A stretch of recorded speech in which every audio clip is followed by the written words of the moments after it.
I'm just trying to do a couple little make sure this car is good. You know how racing goes, it could either work or it either couldn't work, so let's get into it.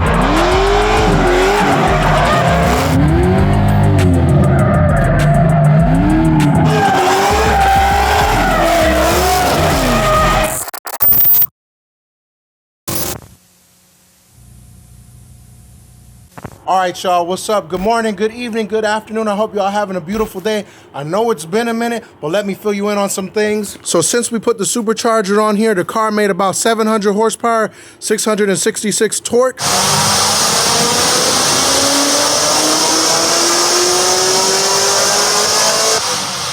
And also, we took it to SEMA. At the SEMA burn yard, car did phenomenal.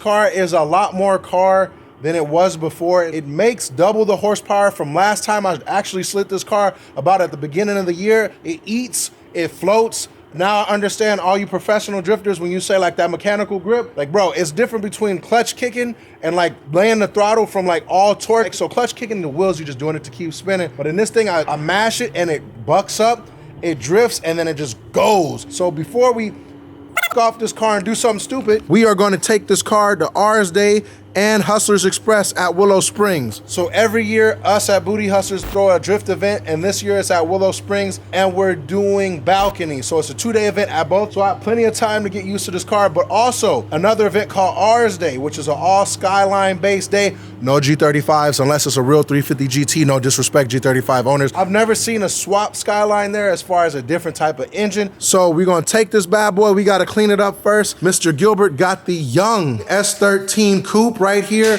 with a built KA. Gilbert's trying it out this weekend at our event, getting his alignment spec right for all you drift kids, if you know what that is. And let me stop fuddy-duddy, and y'all, it's time to get to some work.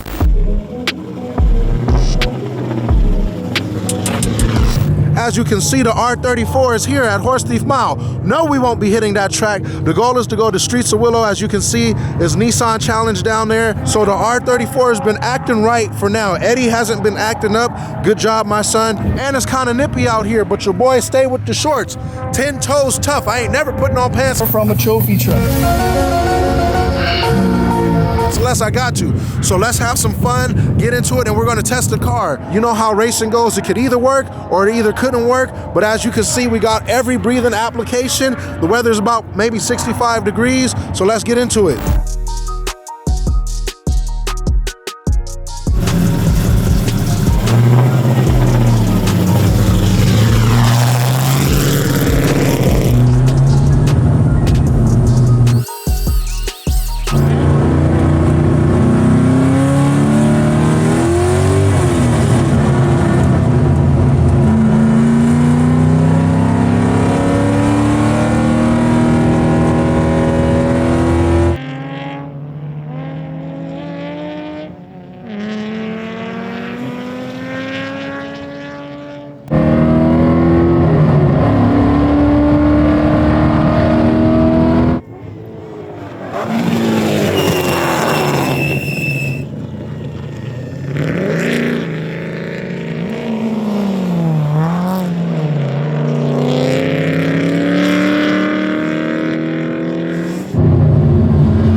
So the car's been acting a little funny, and luckily I got my tuner Andrew Molina here telling me the haps on the craps. Yeah, so it looks like your fuel pump is out and you're driving it on one of your pumps in the surge tank. It's thirsty, you know what I mean? It makes 740 wheel horsepower, so it needs fuel volume. And if you don't have 2 pumps in the back to give you that volume, I would advise to stay out of it. The ECU is doing its job it's called inlet protection, right? If we don't meet a criteria of something in this speed oil fuel pressure, it's gonna limp mode you. right? Just to keep you in check so you don't pop the thing. You know? Okay. And that's what you're doing. You're hitting a limp mode. There's nothing I could do. You need fuel pressure behind it to keep it happy. So unfortunately, the surge tank just took a shit. Matt made it so I can at least get the car going. So the job of the surge tank is in-tank fuel pump feeds the surge tank, so the surge tank always will have fuel, so when it doesn't slosh around. But unfortunately, since the surge tank died, I can't give the car all the juice it needs. So what we're gonna do is just play it safe and not mess this car up, because we can lean out the engine, which means we'll have not enough fuel and then something can happen, and I don't want that to happen. So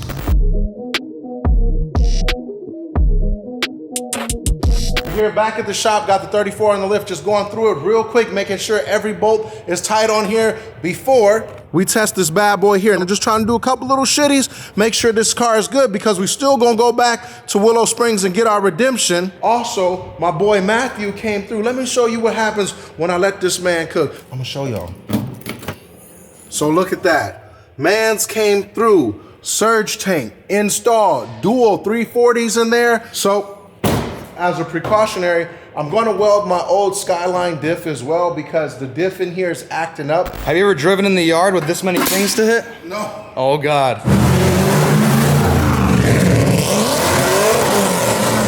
He doesn't want to lock up?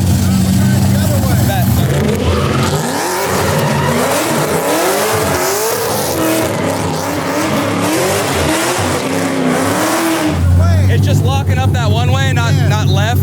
Shit. What's the word on the first test? Bruh, it'll lock up clockwise, but it won't lock up counterclockwise, because it didn't do it at SEMA. It's telling me like, bruh, just throw it on the lift and we'll put the diff in. But I got a backup plan right now. I'm gonna take my stock VLSD and have Angelo weld it real quick for the one time. So let's see what this boy is up to. Mr. Angelo. Ready. You ready? This diff up. We're gonna fill this hole up, and after we fill the hole up, we're gonna weld this little guy out. So I noticed this is a VLSD. Obviously, there's a difference between LSD and VLSD, but is it harder to weld a VLSD? It's just there's less footprint, like less surface area you can weld to. So you have to just fill this hole out and like weld those little spider gears in there together, and then just kind of like just spray it'll hold over time. You just have less footprint to weld. Okay, bet.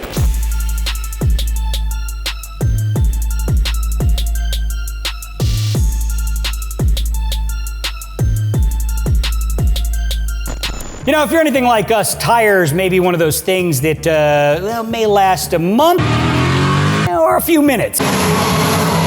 But luckily for all of us, eBay Motors now has a pretty sick tire program. Check this out. Let's say, you need some new meats for the race car, or I don't know, new rubbers for the daily. Protection. You can go to eBay Motors, you can buy the tires, and they have this new program where you can find a place to install it. Say what? That's right. They will send the tires to the shop. All you gotta do is pull up, you get these things mounted, balanced, new valve stems, everything. And this covers the disposal fee or any of those other environmental fees that typically come with that. So you get to save a lot of money, and you can get the exact tires that you want. No BSing around. So eBay Motors, now keeping you stocked on the meats. Let's go, baby. Is ready? It's precaution. Follow me. All right.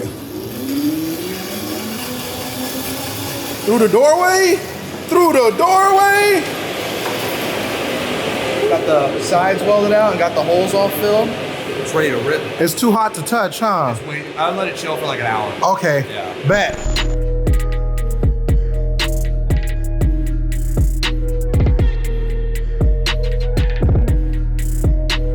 All right, so we just popped open Gary's diff. Ain't got no teeth. Ain't got no teeth in it. Man, bro, so this is expensive.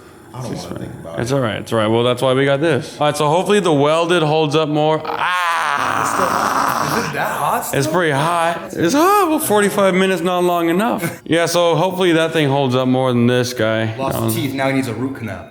Ooh. All right, Gary's dip's getting a root canal.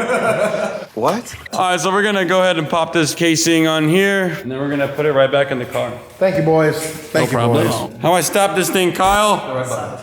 And just like that. New diff put in. Got gear oil in this joint, the young 85 140. Crossing my fingers that this car act right, because my son has a mind of his own, so let's find out.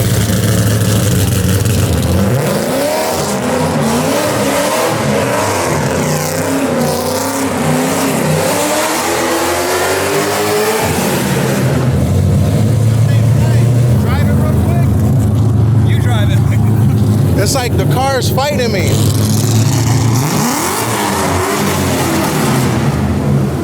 Try to do a burnout first, and then come into a transition. Okay. And then we'll see if it's an axle or what's going on. Seems like it only wants to slide when the car is going left, and then once Gary goes to transition to the right, it doesn't want to break traction at all. It only spins one wheel.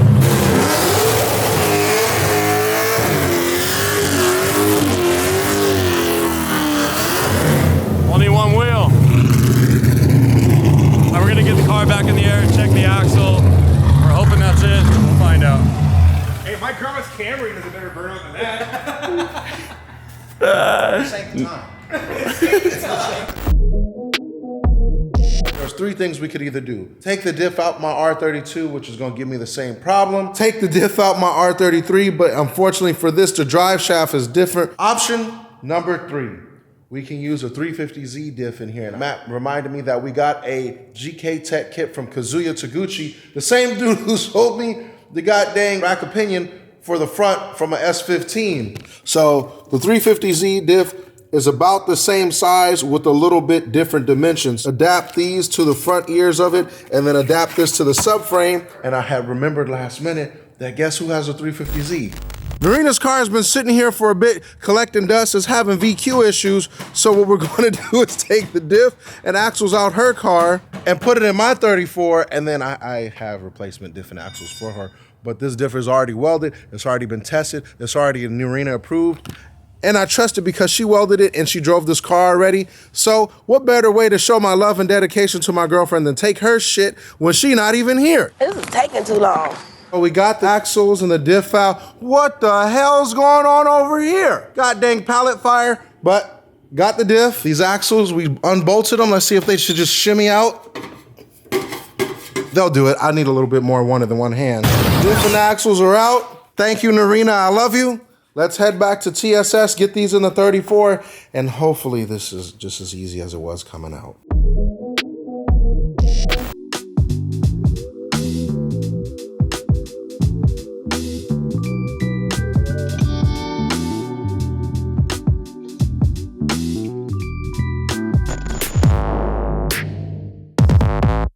So I've done some like aluminum parts in the past, kind of had like a gapped fit up.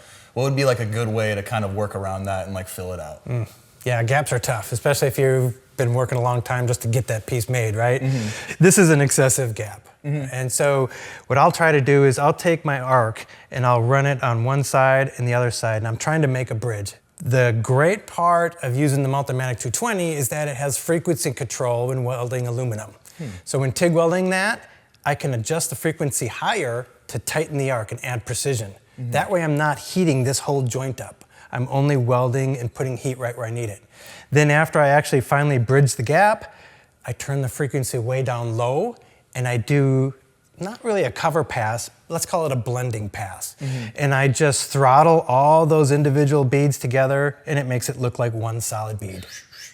All right, everybody, here's the 411. We're using these beautiful GK Tech 350Z to S/R chassis. It brings these in more, and then in the rear, it makes that work. So right now, as you can see, the splines all are splining. So these are 350Z axles in here. Right now, we got to put the other one in there. This is what I've heard from the experts. Before you put this in, make sure you put the axles in first, then this, because it's going to be a hell of a time trying to do all that. Like I said, this is already welded. Drive shaft shop came through, did the rear part for the Z, and all we got to do is just throw this in, get this rear bushing in here. I think I dropped it, but it's somewhere here. But get that all in, and then we should be able to shred.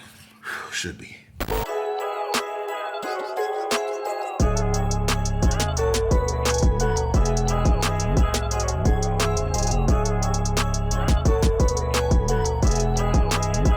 The 350Z diff, everything's all bolted up. Now we can go test it in the yard. If it works here, which it should, then we'll head to Willow Springs in the morning.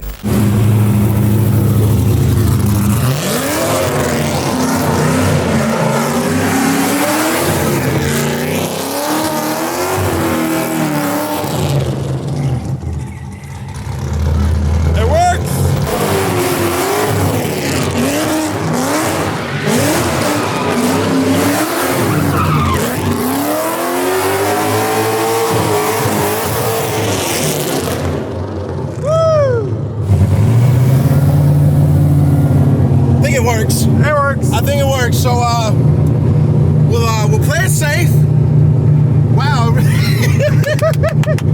it's crazy because it's like day and night. Yeah.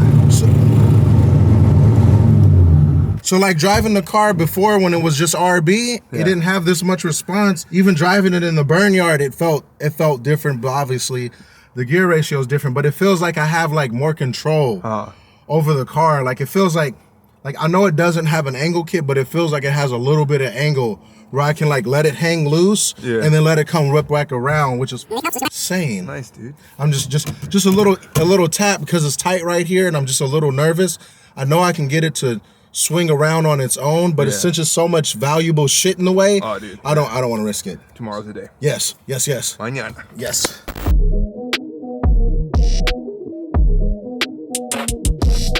We are back here at Faithful Old Balcony, and as you can see, we got access to damn near the whole facility. So the goal for today is to test our cars. Matt is with me. He got his 180. He came back because his car broke last week. I came back because my car broke last week. So whole go test here, I'll give you a little simple rundown. I call it like a double question mark. So what we're gonna do, zag, we're gonna zag, zig, zag around, then back around. It'll make sense once I'm driving, and then if we can get that down a couple times, then we'll go to Horse Thief and try that. I've only driven Horse Thief on the simulator, and it didn't go so well. Angelo and Cody will tell you. We're gonna make the best of it, get the cars offloaded, and let's have some fun. We are in here.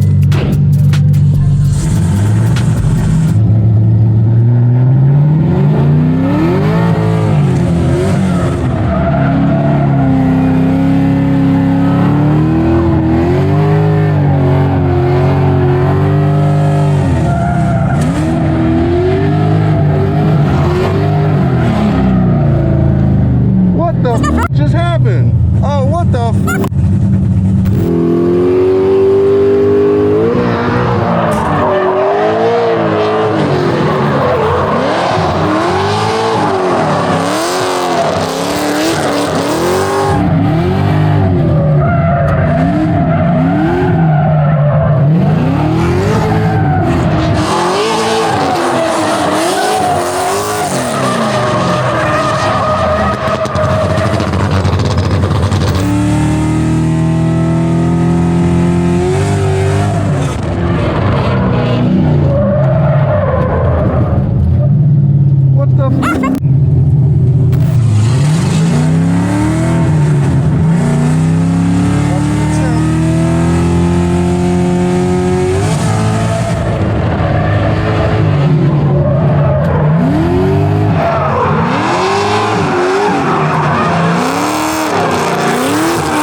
Just in time. So one problem after another. For some reason, the car is cutting out on transition. I couldn't tell you what the problem is. Hopefully, we got the laptop here because I'm not coming back a third time. Frustrating as hell. Everything here's everything in. See how Matt's doing.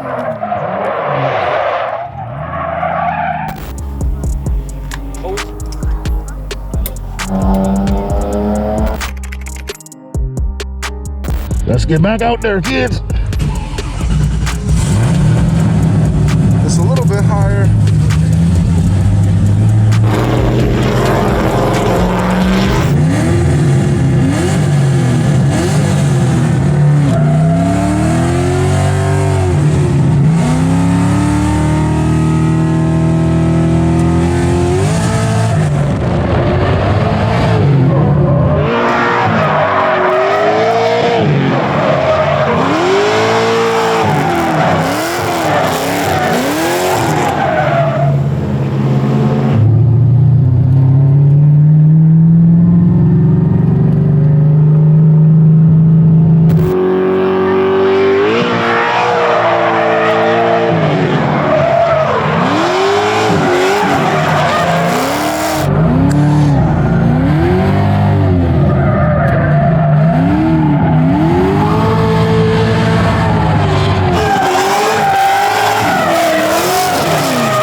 All right, everybody, it's been a beautiful day. Car acted right. Now it's misfiring and the battery died. We didn't get to drive Horse Thief like we wanted to, but we got to drive.